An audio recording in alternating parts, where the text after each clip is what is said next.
Does homework time always turns into a fight at your home? If yes, then this video is for you. Let me ask you a question. Does homework time at your home ends in arguments, tears, or frustration? If your answer is yes, have you ever tried to find out the real reason behind it? Most parents think the problem is that the child does not understand the subject, or does not like studying, or simply wants to play. These can be reasons, but there is another reason that many parents overlook, and that is the way we ask our children to do their homework. Yes, think about it. Every evening we say things like this: finish your homework first, then you can watch TV. Complete your homework first, then you will have chocolate. Hurry up and finish your homework. Now, here is something interesting.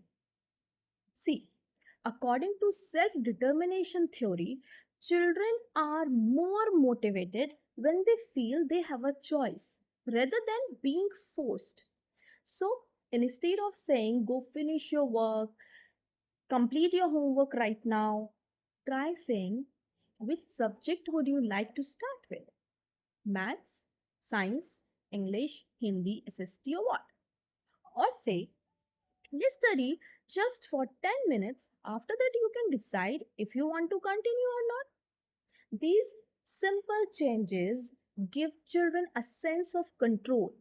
Yes, they are often more willing to start studying. There is one more mistake many parents make. The moment a child makes a mistake, we immediately say, no, that's wrong, correct it. Instead, give them a little time to think. Yes, give them time to think so that they can develop problem solving skills. So remember, sometimes homework is not the real problem. The real problem is the way we ask children to do it. So change your approach, give your child small choices, and avoid correcting every mistake immediately. Follow me for simple parenting and learning tips. Thank you.